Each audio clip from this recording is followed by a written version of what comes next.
नमस्कार दोस्तों, town hall times में आप सभी का एक बार फिर से बहुत बहुत स्वागत है। और जैसा कि आप जानते हैं कि हमारे देश में 2014 में जब मोदी जी ने कहा अच्छे दिन आएंगे तो लोगों ने उन पर विश्वास किया और एक उम्मीद जागी लोगों के अंदर कि शायद अब कुछ बेहतर होगा, सरकार बदलेगी तो शायद उनके दिन भी बदलेंगे। लेकिन ऐसा कभी हुआ नहीं है। भारत की राजनीति में अक्सर ये होता रहा है कि एक्टर डायरेक्टर बदलते रहे हैं, कलाकार बदलते रहे हैं, लेकिन स्क्रिप्ट वही की वही है, पुरानी है। और जैसा सब करते आए हैं वैसा ही बाकी लोग करते आए हैं। और इनमें जो फ़र्क होता है बस इतना होता है कि एक छोटा चोर होता है, एक बड़ा चोर होता है, और उसी में से आपको चुनना है। कोई अलग अलग लुभावने वादे करता है तो लोग उसकी बातों में आ जाते हैं, अच्छे अच्छे डायलॉग बोलता है तो वीर रस के डायलॉग बोलता है तो उससे लोगों को लगता है कि अब शायद कुछ उनकी ज़िंदगी में बदलाव आएगा। लेकिन कभी आज तक ऐसा हुआ नहीं है और ऐसा चलता आ रहा है। ये बात अलग है कि रुपए में से 10 पैसे 5 पैसे काम भी होता रहा है, जिससे कि लोगों को लगता है कि हाँ जी काम हो रहा है, विकास कार्य हो रहा है। तो 2014 से ये जो देश की जो बर्बादी का सिलसिला शुरू हुआ, उसके बाद में अगर हम दिल्ली का इलेक्शन देखें तो आपको शायद ये यकीन नहीं होगा कि ऐसा लगता है कि ये देश का सबसे बड़ा इलेक्शन फ्रॉड है। इलेक्शन फ्रॉड कैसे है? क्योंकि इसमें चुनाव में जो भारतीय जनता पार्टी ने वादे किए थे वो लगभग सारे वायदों से पलटती जा रही है। पलटती कैसे जा रही है कि उसने महिलाओं को कहा कि उनको 2,500 रुपये हर महीने उनके अकाउंट में आएगा। ये बात स्वयं प्रधानमंत्री श्री नरेंद्र मोदी जी ने कही थी अपने चुनावी वायदे में, मैनिफेस्टो में, संकल्प पत्र में। लेकिन आज जो स्थिति है कि लोगों को ऐसा कागजों में और ऐसा नियमों में फंसाया कि लोग, जो महिलाएं हैं, वो सोचती रही हैं कि अब क्या होगा। इसी तरीके से कहा गया था कि हर गर्भवती महिला को 21,000 रुपये और 6 जो उनकी हेल्थ किट दी जाएंगी। तो एक अगर हम आंकड़े के हिसाब से देखें कि दिल्ली में रोज़ लगभग 820 बच्चे पैदा होते हैं और 820 बच्चे को 30 से मल्टीप्लाई कीजिए और उस 30 को फिर क्या कहते हैं मल्टीप्लाई कीजिए पूरे 365 दिनों से, तो लगेगा ये लगभग 6800 करोड़ रुपए का खर्चा है। लेकिन उसके बारे में भी ऐसा कुछ नहीं किया गया। और इसके अलावा जैसे जमुना की सफाई और जहां झुग्गी वहीं घर, इस तरीके के वायदे लोगों से किए गए। लेकिन ये बड़े दुर्भाग्य की बात है कि श्रीमती रेखा गुप्ता जी दिल्ली की विनाश रेखा बन गई हैं कि ये जहां जहां रेखाएं खींच रही हैं वहां वहां सिर्फ विनाश ही हो रहा है। जिन जिन लोगों के बारे में, जिन जिन चीज़ों के बारे में इन्होंने कहा था, ये सब उसका उलट होता जा रहा है। शिक्षा स्वास्थ्य की तो बात छोड़ ही दीजिए कि अब लोगों का अपना रहना और उनकी ज़िंदगी का जो चलना होता है वही बड़ा मुश्किल हो गया है। दिल्ली में जिस तरीके से झुग्गी झोंपड़ियाँ तोड़ी जा रही हैं, उजाड़ी जा रही हैं, और उसके बदले में ये कहा जा रहा है कि उनको फ्लैट दे दिए गए हैं, ये भी बिल्कुल झूठ है। उसमें से कुछ लोगों को फ्लैट दिए गए हैं, बाकी लोगों को नहीं दिए गए हैं। उस पर भी इन लोगों से, इन गरीबों से, इन मजदूरों से 1,12,000 रुपये वसूल किए जा रहे हैं, ऐसी हमारी जानकारी में आया है। तो ये किस बात के लिए लोगों का फ़ायदा कर रहे हैं, किस तरीके से लोगों का फ़ायदा कर रहे हैं, ऐसा बिल्कुल पता नहीं चल रहा है। ये कोई भी नहीं बता सकता है दोस्तों। के जैसा कि मैंने बताया कि ये जो चुनाव है, दिल्ली का जो चुनाव है, आप दरअसल देख लीजिए कि ये रेखा गुप्ता जी का बयान है। आप जरा इस बयान को जरा ध्यान से देख लीजिए, सुन लीजिए, फिर आपको समझ में आएगा कि इनके जो इरादे हैं वो कितने खतरनाक हैं। जो वीडियो रील पे आजकल रील चल रही है व्हाट्सएप ग्रुप पे कि भाई ये झुग्गी टूट गई, ये झुग्गी टूट गई, मैं उसकी सच्चाई भी बताना चाहती हूँ। 3 केस मूर्तियां दिखाए जा रहे हैं। एक जो वजीरपुर की फाटक पे है, भाई जो बिल्कुल ही अगर रेलवे लाइन पे आ जाएगा और रेलवे लोग कहेंगे कि भाई हमें सिग्नल नहीं दिखता 3-3 मंजिला मकान से, तो उसकी जिम्मेवारी थोड़ी ना सरकार लेगी। कल को कोई एक्सीडेंट हो जाए, किसी का जान चला जाए, तो किसकी जिम्मेदारी होगी भाई? किसने कहा है कि रेलवे लाइन पे जाके बसो? बिल्कुल रेलवे से सटा करके। यदि उसमें डीडीए या रेलवे एक्शन लेती है तो सरकार कुछ नहीं कर सकती भाई। हम चाहते हैं हमारे नागरिकों की जान की सुविधा रहे। सड़क पे बच्चा घूमेगा, रेलवे लाइन पे बच्चा घूमेगा, ट्रेन चढ़ गई, कौन जिम्मेदार है भाई? इसलिए वो उस पे एक्शन हुआ जो केवल और केवल रेलवे लाइन के पास में थी। दूसरा जो मद्रासी कॉलोनी में हुआ, मद्रासी कॉलोनी वाला जो बड़ा नाला बारापूला का वहां से जाता है, बिल्कुल वो लोग नाला पे बैठे थे, जिसके कारण से 2023 में दिल्ली में बाढ़ आई। क्यों? क्योंकि एक भी मशीन सफाई वाली नाले तक पहुंच नहीं पाती थी और नाला पूरी तरह भर गया, बाढ़ आ गई, घुटने घुटने और कमर कमर तक पानी हो गया। तो माननीय कोर्ट ने आदेश दिया और एक बार नहीं 3 बार अपनी सुनवाई में कहा कि भाई रास्ता खाली करवाओ ताकि जेसीबी और मशीनें नाले पे जाके सफाई कर सके। तो उसमें सरकार क्या करेगी भाई? कोर्ट का ऑर्डर होगा तो सरकार कुछ कर पाएगी कि नाला साफ करना है? अभी नाले का रास्ता रुक गया।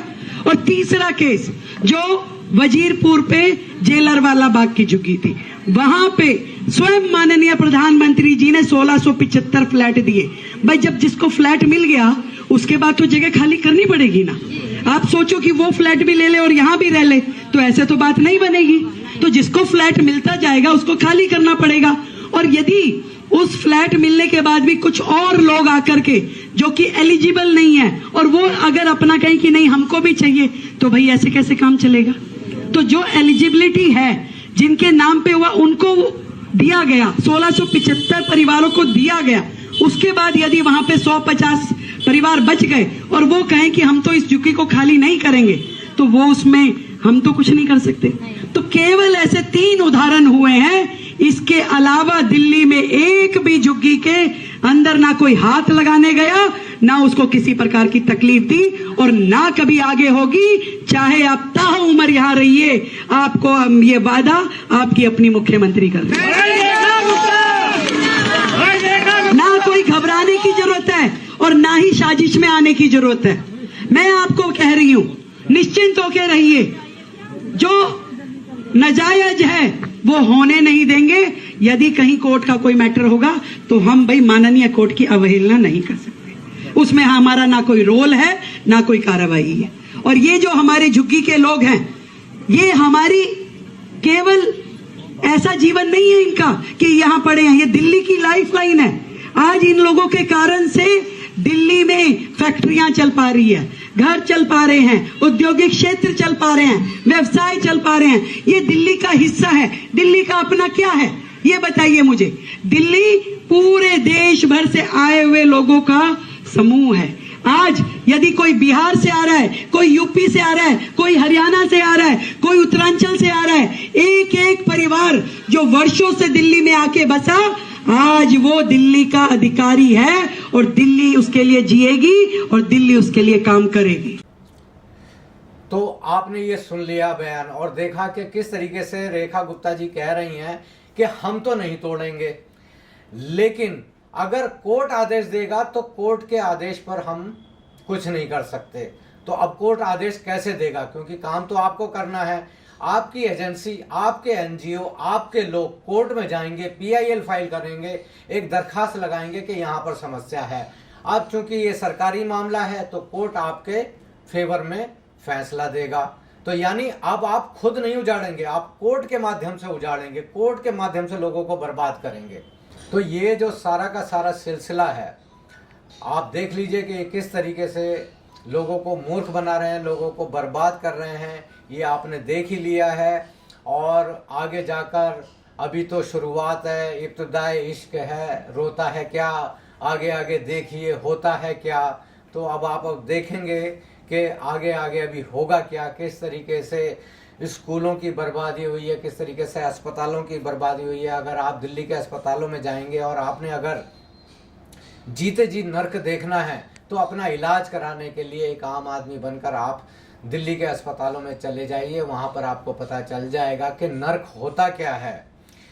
हमारे पैसों से, देश के पैसों से जिन हम डॉक्टर्स को वहाँ पर पढ़ाते हैं, जिन बच्चों को हम पढ़ाते हैं, आप देखिए वहाँ पर उन्हीं लोगों के साथ में ये किस तरीके से ये जो डॉक्टर्स होता है, स्टाफ होता है, जानवरों की तरह व्यवहार करते हैं।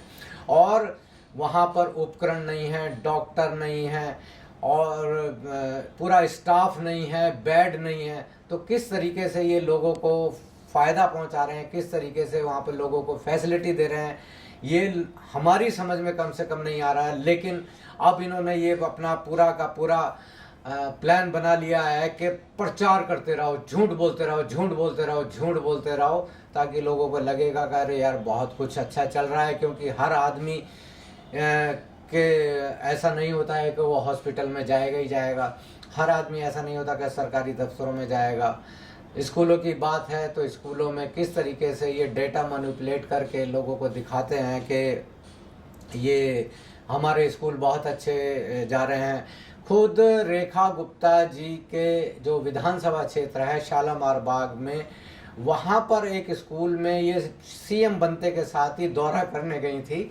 आपको ये यकीन नहीं होगा कि उस स्कूल का रिजल्ट, उस जोन में 131 स्कूल हैं तो उसमें 131वां ही नंबर आया था, यानी 10th और 12th के रिजल्ट में उसका 131वां ही नंबर आया था। और वहाँ के प्रिंसिपल पर भी ये इल्जाम है कि वो फर्जी डॉक्यूमेंट्स से भर्ती हुए हैं, यानी जो उनके क्वालिफिकेशन के डॉक्यूमेंट्स हैं, उनके एक्सपीरियंस के और जितने भी डॉक्यूमेंट्स हैं वो सारे के सारे फर्जी हैं। और इसके बारे में रेखा गुप्ता जी ने, जैसा कि वहाँ अभी ये दरबार लगाती हैं और लोगों की समस्याएं सुनती हैं, तो लोगों ने कम से कम नहीं तो हजारों एप्लीकेशंस, हजारों शिकायतें वहाँ पर इनके खुद हाथ में दी थी कि भाई ये हमारी शिकायतें इनको देखिए। आज तक किसी एक पर भी कार्रवाई नहीं हुई है। और वैसे इनकी नौटंकी चल रही है कि आप देखिए कि हमने हर एसडीएम ऑफिस में बॉक्स लगा दिया है, वो बॉक्स सीधे हमारी निगरानी में रहेंगे, हमारे विजिलेंस में रहेंगे, हम देखते रहेंगे, हम सीसीटीवी कैमरे से देखेंगे, हम ड्रोन लगा के देखेंगे, हम कुछ करके देखेंगे। लेकिन ऐसा कुछ भी नहीं है। दिल्ली में जब से भारतीय जनता पार्टी आई है तो भारतीय जनता पार्टी के नेताओं के, विधायकों के जितने भी गुर्गे हैं, बिल्डर्स हैं, लैंड माफिया हैं, उन लोगों का इतने हौसले बढ़ गए हैं कि वो बीजेपी का झंडा लगाते हैं और अवैध निर्माण चालू कर देते हैं, बीजेपी का झंडा लगाते हैं और लैंड ग्रैबिंग कर लेते हैं। ऐसा हमारे अखबार में अक्सर छपता रहता है और हम ये इसकी जो खबर है बाकायदा आदरणीय रेखा गुप्ता जी को भेजते रहते हैं। लेकिन इस पर अभी तक ये कोई भी कार्रवाई नहीं करते। कोई कार्रवाई छोड़िए, यहाँ तक कि इनके हौसले तो इतने बुलंद हैं कि दिल्ली हाई कोर्ट का ऑर्डर होता है एमसीडी को कि भाई इस मकान पर आप देखिए, कुछ एक्शन लीजिए, क्या है क्या नहीं है। लेकिन एमसीडी के लोग आते हैं, तोड़ फोड़ की खाना पूर्ति करते हैं और उस खाना पूर्ति के बाद में फिर वो मकान फिर से बनने लग जाता है। ये ऐसा जंगपुरा विधानसभा के क्षेत्र में ऐसा हमने बहुत पाया है। और दिल्ली के ऐसे ही और दूसरे क्षेत्र हैं, लक्ष्मी नगर, पटपड़गंज वगैरह, हर जगह पर इस तरीके के अवैध निर्माण चल रहे हैं। तो देखना ये है कि अभी जैसे मैंने कहा कि इब्तिदा इश्क है, रोता है क्या, आगे आगे देखिए होता है क्या, कि अभी तो इन्होंने सिर्फ गरीबों के झुग्गी झोंपड़ी उजाड़ना शुरू किया है। अभी तो नंबर आएगा बाकी शहरियों का, जिसमें इन्होंने जो प्रॉपर्टी टैक्स के साथ में एक कूड़ा उठाने के लिए उस पर भी टैक्स लगा दिया था, प्रॉपर्टी टैक्स के साथ में वो इन्होंने सरचार्ज जोड़ दिया था। और दिल्ली में जो पहले मार्शल थे, उन मार्शल्स को क्या कहते हैं, नौकरी देने का इन्होंने वायदा किया था। 12,000 मार्शल्स थे, उनको वायदा किया था कि हम आपको नौकरी देंगे, 90 दिन के अंदर देंगे आपको। लेकिन अब तो 100 दिन भी हो गए, अब तक उनका कुछ भी नहीं हुआ है। 12,000 बस मार्शल थे।